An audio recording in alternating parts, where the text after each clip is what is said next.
Good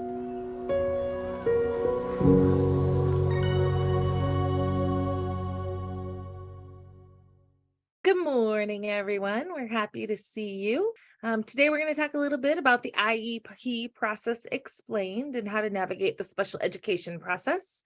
I'm Lisa Kazarek. I'm with the Fairbanks North Starborough School District, and my co-presenter today is Anna Zerfus from Stone Soup Group, who is also a parent navigator for Stone Soup Group and an amazing resource if you need anything. We have some learning objectives today, the difference between an IEP and a 504 plan.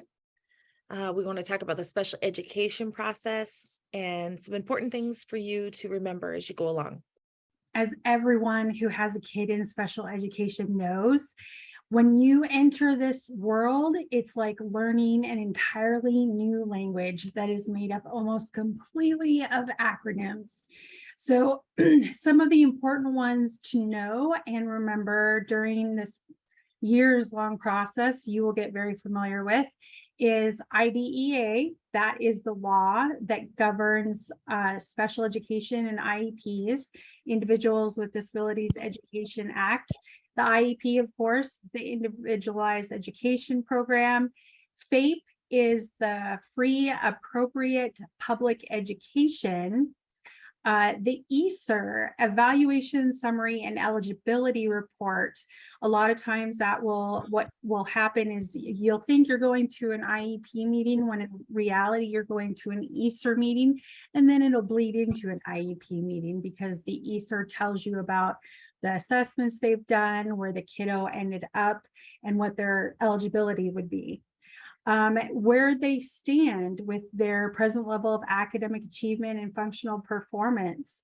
What is the child's least restrictive environment? Sometimes they might need a behavior intervention plan. They may not actually qualify for the special ed process, and instead they need a 504. And so there may be a student support plan, which is the accommodation plan that is actually ruled by another law. So those are some of the acronyms that you're going to run into in this world, and as we go forward, so that you have them with you when we discuss them. So each school district has a responsibility by federal law to find, locate, and evaluate all children and youth who may require special education or related services, and offer those supports if they meet the eligibility requirements. This means any children in private, charter, homeschools, residential facilities, and juvenile justice centers as well. So they do child find. The Department of Health and Social Services does infants, and that is the 0 to 3. And usually that's an early intervention provider or an infant learning provider, which we'll talk a little bit more about. And then the districts and agencies can do the 3 to 5, and then the district itself is the 6 to 21. They also can provide assistance with referrals and requests. So that early intervention transition to school, that can be kind of confusing for people. Sometimes a kiddo is known to have a disability when they're born, or in the first couple months of being born, or within the first year of being born, and they're going to obviously need some early intervention before they even get to kindergarten. And that is where those early intervention providers come into play. You can get to those early intervention providers either through a pediatrician referral, or you call them up yourself and they can give you the process. Here in Fairbanks, ACCA is our infant learning provider. We also do have FNA Head Start through the Native Association. And in Anchorage, PIC is actually the place to call just in case you need somebody down there. What happens is that they'll do whatever services and supports they need through the agency until they get to the age of about 2.5, and then they'll start the transition process to the school district. And so there will be a transition meeting before their 3rd birthday that talks about where they're at, what they've been doing, and then the school may do additional assessments and kind of see what they need in related to school level. Because early intervention, they're going to look at the whole child, and they're going to serve and support them, provide services for that whole child. When it comes to the school district looks at educational impact and what is impacting the child that will help prevent them from getting their education. So their services may be a little different than what the early intervention provider will give the child.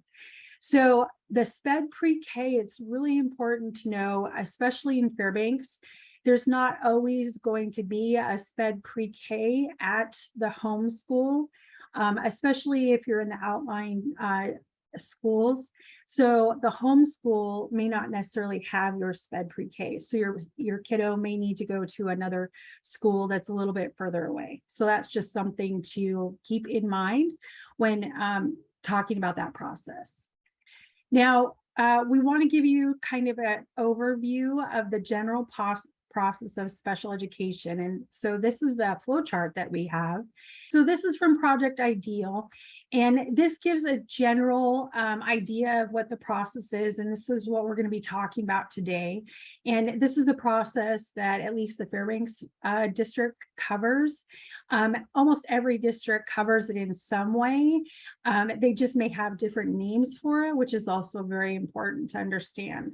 So we'll talk about all of the different steps from the very beginning to what evaluation looks like every 3 years. Now, I did want to talk a little bit about the difference between an IEP and a 504 plan, because there's some confusion about those two different plans. So when you look at the two, there's a lot of differences, and then there's some similarities between the two. So the IEP falls under an education specific law, okay? It applies only to students who qualify for special ed, and it has strict procedures and timelines. Parent involvement is mandated, and schools do receive additional federal funding. Some other things that are really important for IEPs is all public schools that must make this available to eligible students. They must fit into one of the disability categories, and it provides specially designed instruction, not just accommodations. Now, when it goes to the other side, 504s, 504 plans fall under a civil rights law. It applies to all students with any qualified disability. So if they are a wheelchair user, if they are hard of hearing or blind, if for some reason they need to use a cane, if they're diabetic, if they're epileptic, anyone who has a qualified disability would fall under a 504, even if they don't qualify for an IEP. It's a much less formal process. Parental involvement is not necessarily required, but most districts will invite you to be part of the process. Schools do not receive any additional funding for these plans, so it's really important to understand that. There are no goals or progress monitoring in a 504, which is one of the big differences. And it is not specially designed instruction. It is just accommodations so the student can access the same education as everyone else.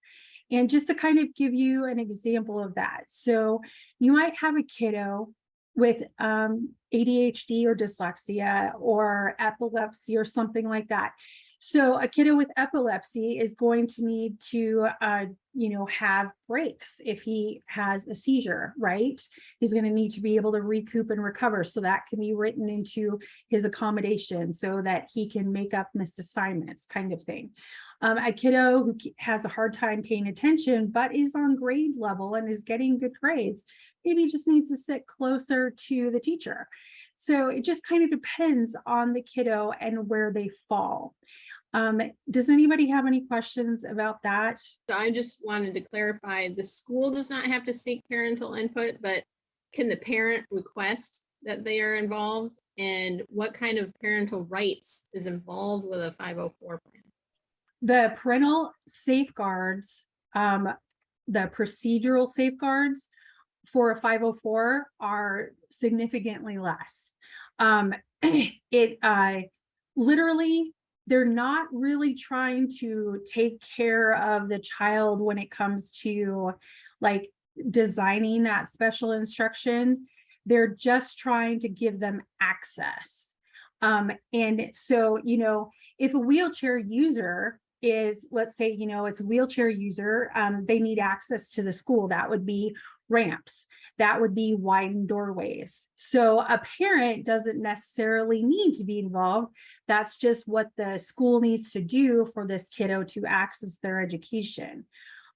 So most school districts, I know that Fairbanks, at least when my child was in school, he actually graduated from an IEP in 8th grade and went to a 504 for high school. And so and he actually went to a choice school. So their special education kind of department wasn't robust. But he really wanted to go to that school. He really wanted to because it was a vocational high school. And so being able to have a team that still kind of met about him, and he came to meet with us as well because he needed to be part of that process.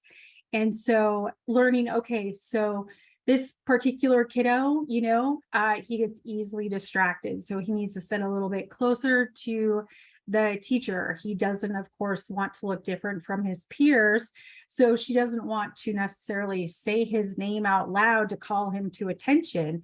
So maybe she wants to walk by his desk and just hip check it, So being able to understand how to help a kid access their education when they're already they're at grade level, they're doing okay. They just need a little bit more access, a little bit more accommodation to get the education into their heads, or get them access to it. Does that make sense? It does. And, but the parents, if they want to be involved and communicate with the school, they can. Yeah. Can I speak a little bit about the Fairbanks district in particular for a second? As far as the Fairbanks district, we include the parents.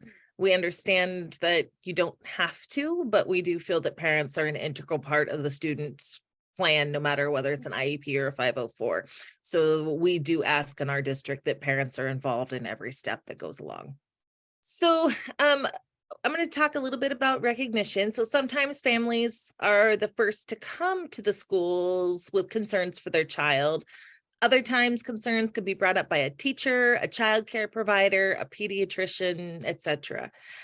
Families can always go to the school to voice their concerns. One of the best ways to make sure that your worries are addressed and no information is lost when you're communicating your concern is to make sure you have some type of written correspondence, such as an email or a letter. Make sure to be clear about what you are concerned about and what you are requesting. Many times schools don't realize families are concerned and are requesting an actual special education evaluation. You can also go to the Stone Soup Group website and find sample letters for requesting a special education evaluation if you need to.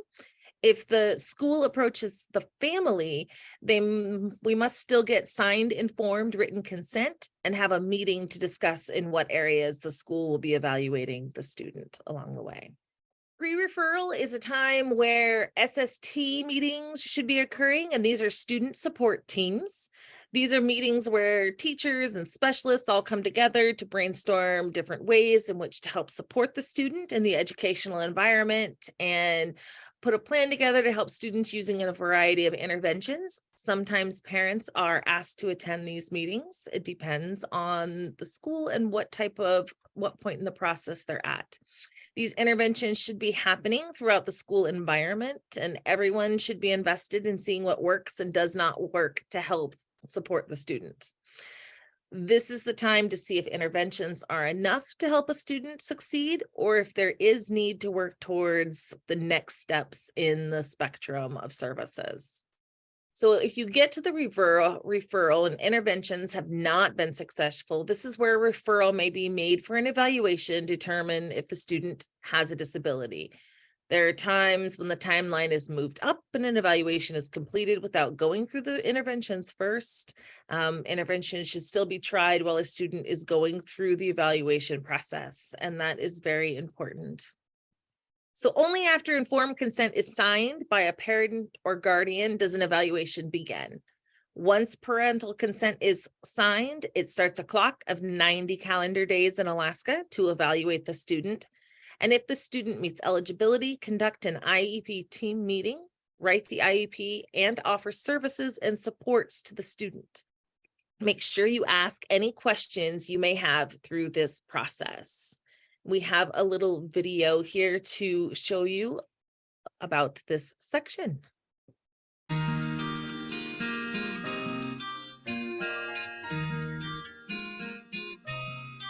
Children who have physical disabilities, developmental delays, or certain diagnoses, such as Down syndrome, are often identified early by a medical provider. These students may have a wide range of academic difficulties depending on the severity of the delay, and some may have no difficulties at all. Fortunately, because they are often diagnosed before entering public school, most children with physical disabilities or developmental delays enter school with special education structures in place. For other children, concerns about learning, behavior, or development may not appear until the child is in school. Parents are often the first to notice something concerning and can ask the public school to evaluate their child. The request should be made in writing and given to the principal of your child's school. Describe your concerns with the child's educational performance and request an evaluation under IDEA. Be sure to keep a copy of the letter and any attachments for your files. You should receive a written response, either an evaluation plan that requires your consent or a denial of your request, giving the reasons why. In both cases, you'll be provided a copy of your legal rights and responsibilities. The school must ask for your permission and receive your written consent before it may evaluate your child. Once you provide that consent, the evaluation must be conducted within 60 calendar days. The school itself may raise concerns about how a child is learning, behaving, and developing. Based on a teacher's recommendation, observations, or results from tests given to all children, a school may recommend that a child receive further screening or assessment to determine if they have a disability and need special education and related services. The school must ask parents for permission and receive written consent before the evaluation is conducted. Once consent is received, the evaluation must be conducted within 60 calendar days. The first time a child is evaluated for special education is called an initial evaluation. You may also hear the term assessment to describe an evaluation. For an initial evaluation, it's important to examine all areas of a child's functioning. A team of public school professionals conduct the evaluation using various assessments, information provided by the parent, review of school records, and an observation in the classroom. Each member of the team has special knowledge and training in the area that's being assessed. The team works together to look at all of the child's skills. Areas include health, vision and hearing, social and emotional development, learning potential, academic performance such as reading comprehension, spelling, and arithmetic, communication skills, and motor skills. Assessments are diagnostic tools. They do not contain answers or solutions. Assessments are not able to predict your child's future performance nor their ability. The school will create an evaluation report that details all the information gathered, and each team member will give their results. Usually, the reports will include a statement about why your child was referred for evaluation, background information about your child's social and academic history, a list of the tests performed and the records reviewed, a summary of test results or scores, and an explanation about what the test results mean. Most reports have a summary or conclusion section. It usually consists of a few paragraphs at the end that sum up what was learned and what it all means. An evaluation report can be a lot of information to wade through. It may help to flip to the end and read the summary first. A reevaluation occurs at least once every 3 years and typically begins with a review of existing evaluation data, which may come from the child's classroom work, their performance on state or district assessments, or information provided by the parents. The purpose of this review is to decide if the existing data is sufficient to establish eligibility and determine educational needs, or if a reevaluation is needed. If the parent and the school agree the information is sufficient, the public school isn't required to complete assessments. If additional information is needed, the group identifies what data is needed. A reevaluation may also be conducted anytime the school or the parent believes the needs of the student should be reevaluated. Just like with the initial evaluation, the school must have the parent's written consent. If your child is determined to be eligible for special education, the next step is to draft an individualized education program known as an IEP. The Individuals with Disabilities Education Act gives the school district 30 days from the documentation of the disability to complete an IEP. Parents must give permission for placement as part of the initial IEP. So when it comes to the eligibility determination, if there's any point during an Easter meeting you have questions about evaluations or results that you're seeing, make sure to ask. Also, if you do not agree with the evaluation, make this known to the team. And you have the right to request an IEE or independent educational evaluation conducted by a third party at a district expense. Just like IEP meetings, Easter meetings can be held virtually or telephonically, as well as in person. Lisa, will you explain what happens when a kiddo goes through this process and may not be determined eligible, even though they have a disability? In some instances, and it's very rare that that happens, but in some instances it does. Normally that's the time to put other supports in place for the student. It may not mean that an IEP means that they need specially designed instruction, and they may not need that specially designed instruction. So if they do not go ahead and qualify for an IEP, oftentimes we could meet a lot of the needs that are needed with a 504 plan. There's also, you can, at that point, a lot of times discussions with the school on what they need. And again, if it's something that you disagree with, or you think that your child should be eligible and that you do not agree with what the evaluation results that the district has presented, you are welcome to request that independent evaluation at district expense. I've actually seen this a lot. There's a lot of confusion in this particular step, especially for kiddos who may experience autism, but they're actually at grade level. And parents think, okay, well, they have autism, so they have a disability. Why aren't they getting an IEP? And that's where we look at, okay, well, they're actually meeting all of their grade level benchmarks, but they might not necessarily need specially designed instruction, even though they have autism. But it doesn't mean that they might not need some like accommodations, maybe some sensory accommodations, or maybe, sitting closer to the teacher, or, a graphic organizer or something like that. So this is one area where I have a lot of questions from parents. And it is a time to kind of remind everybody, having a disability does not equal an IEP. A student having a need for specially designed instruction is what pushes an IEP. So IEPs are based on student need. They are not based on a disability category or a disability that someone may have. Now, in the IEP process, we're kind of assuming that we've gotten to this point. The child or student has been evaluated. The team agrees on the eligibility category, and now we're ready to write it. This is a living, breathing document. It should be written in a way that clearly identifies the areas of strength, as well as where the students may need some support and some interventions. They may need some related services like speech and PT or OT. Sometimes their homeschool is not the one that's going to be used, so they'll need some transportation. This should all be relatively easy to follow by another school or district if you need to move. You want it to be a true reflection of the services, hours, and the supports that the kiddo needs. Now, we've all seen teachers who help support students just because, and they offer those informal supports, and this is great. However, it will not serve the student well when changes happen, such as a new school, a new district, new teacher, During the pandemic, IEP teams met virtually, and I do know that some are still meeting virtually or having hybrid meetings. That can be really handy for parents who it's a process to have to travel, or if they have to bring kids with them. So you can always request that as well. When they go through the IEP, they're looking at the present levels of performance. They're going to be writing those goals that are attainable.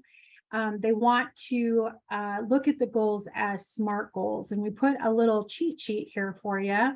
SMART means specific, measurable, attainable, relevant, and time bound. So you have that year, within that year. So you're going to look at a goal and it'll say, my child will do this 80% of the time with whatever. And be able to, make sure that that's an attainable goal for that kiddo. If a kiddo right now is doing it 20 or 30% of the time, and the goal is 100% of the time by the end of the IEP, that might not be an attainable goal. Sometimes it will, sometimes it won't, but just make sure that you're looking at those SMART goals. There could be related services like occupational therapy, physical therapy, some speech language, and looking at the educational value of those therapies. So when you look at OT, PT, and SLP in the school environment, they are not going to be the same as what you're seeing in private therapies. They're looking at things that give them access to their school education. So like fine motor for pencil grip, that is what they might be working on. They might be working on their vowels and consonants so that they can actually ask questions and respond to questions in the academic environment. So that's also important to realize as well. So it can be overwhelming and intimidating for parents going into a meeting with a table of professionals discussing what is appropriate for your child. We recommend bringing someone for support, whether it is a friend, partner, neighbor, relative, or a professional like me. It can also be hard listening to areas where your child may struggle and possibly how far behind they may be. And sometimes, like when you're in a really bad doctor's appointment, you just don't hear everything that's going on. So having someone there to either be a listener or a note taker can be helpful. And they can also help offer ideas and other suggestions. So if you ever have the need of someone, you can always reach out to us or one of your community. So the general makeup of an IEP team are the parents, the general education teacher, a special education teacher, sometimes a school district representative, whether that's a coordinator or the principal, any of the specialists that do the related services, and the student, if applicable. I have parents who bring students as young as third grade into the IEP meetings to help them start learning those self-advocacy skills, and then any parent support that you may want or need. So the ideal team would respect cultures and backgrounds, respect the effort from the teachers and the education staff. It would use person-first language. We're talking about the kiddo, not their disability. All the team knows about the disability and have resources available to them to understand what they might not know. Have the family's priorities reflected in the IEP. Now, these teams can be helpful, and they are the ones who are willing to be upfront with families. They're the ones that will be taking the time to go over your rights and give you the ability to talk and ask questions. And also remember that communication is key between the families and the professionals so that everybody can work together to get the kiddo what they need. As a parent, when it comes to IEP implementation, the IEP needs to be implemented no more than 10 days after the IEP is written. You are able to agree as a team to implement an IEP immediately as you are done. Schools cannot use lack of personnel, resources, or challenges in coordinating services as an excuse for failing to provide FAPE in the LRE. As a parent, you may consider taking an IEP home, showing it to a significant other or a family, a friend, and seeing if they have input that they would like to add. If you're confident with what you guys have written as a team, that is the time that you would implement an IEP immediately at that point. So review and evaluation. So an IEP review has to happen at least once annually to determine if the IEP is working. That is a full team meeting where everyone comes together and they are discussing the needs of the child. As a parent, only a parent can excuse a team member from a meeting. So there are times that you may be asked, are you okay with excusing so-and-so from a meeting? This might be a professional that's caught up in a different meeting, or they didn't make it that day due to an illness or family emergency. As a parent, you are more than willing to go, or more than welcome to excuse a team member, but you don't have to. If you would like to reschedule an IEP meeting where the whole team can be there, that is your prerogative and you can ask for that. So do not feel like you have to excuse a team member. Team meetings can be called at any point. If there's a concern in any area, if you think you have new information or you think there's an amendment needed. So just because the team does have to meet annually doesn't mean that's the only time the team will meet. The team can meet at any time that anyone has any concerns that they feel that the team needs to readdress. Reevaluation is where everybody comes together every 3 years to determine continued eligibility for a student. Those are the times that you will receive a consent home to ask to test in certain areas. Assessments will be done if you have agreed. School records will be looked at, and then teacher, parent, and specialist input is all put into those documents. A reevaluation normally leads to a new IEP in the majority of circumstances. So a lot of families will ask, kind of, how do I know if I have a good IEP? I often say if your child is making progress, they seem to enjoy school and they're gaining skills, and they're working towards maybe an ultimate goal that the family has, then the team has put together a great IEP. If you ever have questions or concerns after seeing progress reports, you may consider calling an IEP team meeting to discuss any goals and objectives and possibly any other accommodations and modifications you think a student may need as well.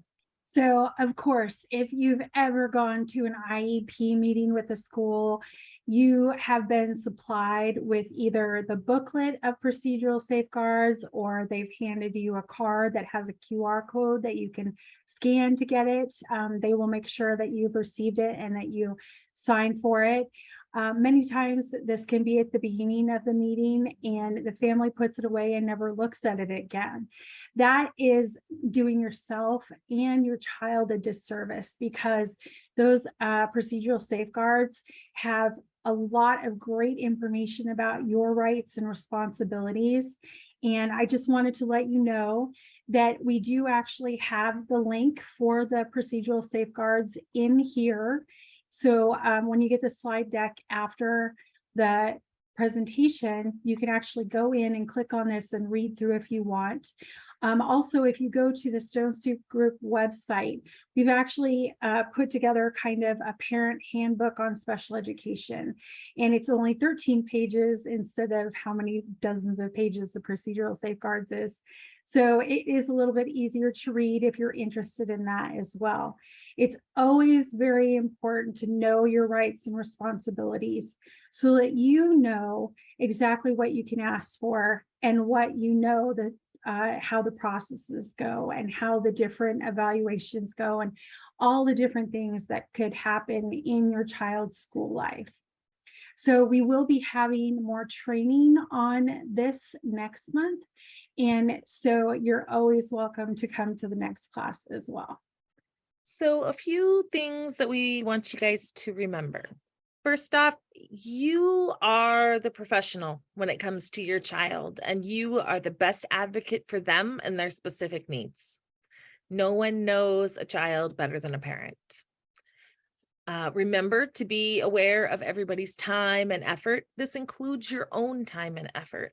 A lot of time goes into creating plans, assessing students, and making sure that they get the services that they need. Um, be aware that that does take time, but also, again, be appreciative of yourself and the time that you have put into it as well. This includes you. While it's important to prepare for meetings, keep in mind that teams can shut down or become defensive if you have long lists of changes that you need to happen. Try and speak with your child's case manager ahead of time if you have any specific expectations. This gives them time to look into your request and allows for everyone to come to the meeting prepared.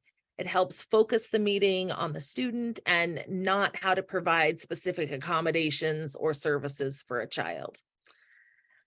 Pick your top priorities and bring your positive and proactive communication skills with you to every meeting. Again, you are your child's best advocate.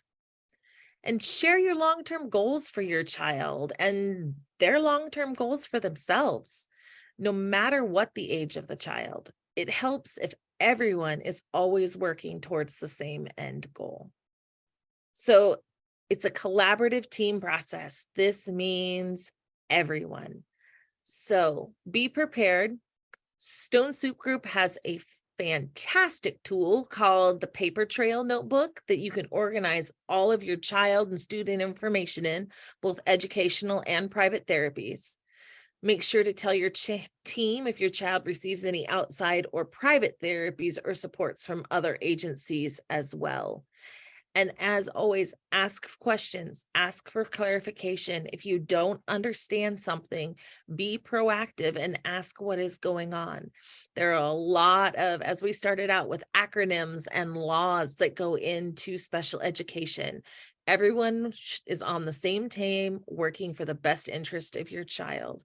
So if there are questions on your end, please don't hesitate to ask. And definitely remember there are frustrations. We are all human. We all have good days and bad days, but it's important in the end to remember that we're all there for the same reason. And you should remember that the people in these meetings will be providing supports for your child. And you don't want meetings to get frustrating and cause animosity. Everyone is there for the same goal.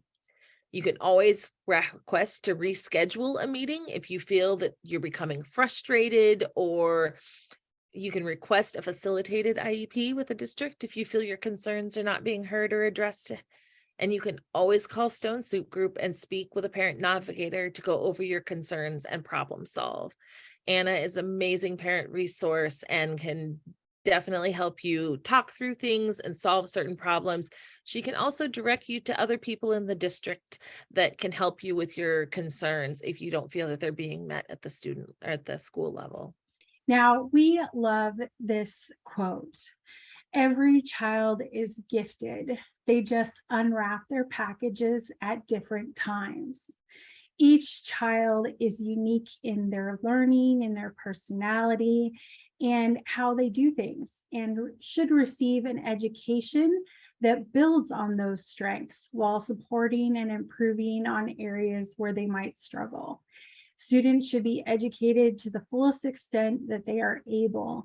This can mean walking a fine line of challenging them enough to steadily improve while not being so difficult to cause them to shut down. Families and schools should have high attainable expectations for all students so that they can have a meaningful life as an adult. We want to thank you for coming today. We really enjoy being able to impart information to everyone.